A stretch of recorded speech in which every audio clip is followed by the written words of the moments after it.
kinausap po ako ni Wang Jiyang. Kaya better po sa next hearing po talagang kailangan nandito po siya para makasagot din po. But si Wang Jiyang nagtatago na. He's a fugitive. Tumakas siya nung rinade siya ng PAOK. Tumakas siya dun sa mga underground tunnels. Try ko po, tutulong po ako na paano ko po makontak po si Wang Jiyang para naman po. Pumunta siya dito, arestuhin siya. Siya po nagpa-construct po ng Baofu. Ang participation ko lang po is only the property.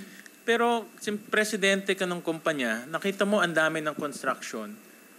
Hindi ka ba nagtaka saan nanggagaling yung pera? May isang engineering company called DCCD. At ito, reputable engineering company. At sabi ko, tingnan mo nga at i-value mo yung construction cost. Lumalabas na mayroong 37 buildings na ang construction cost na pinakamura, 6.1 billion pesos. 6.1 billion. That is the estimated construction cost.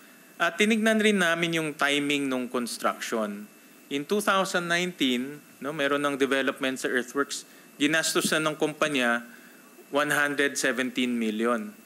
Mayroon ng mga buildings, mayroon ng superstructures, and yet the equity is only 1.2 million pesos.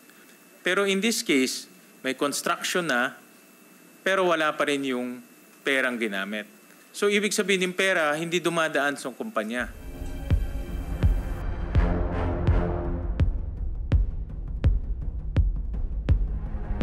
Yung kanyang development is built to suit for POGOs. May villa, may underground tunnel, may panic room. What we are seeing is a big, not only POGOs now, not only human trafficking, not only torture, but money laundering, large-scale money laundering.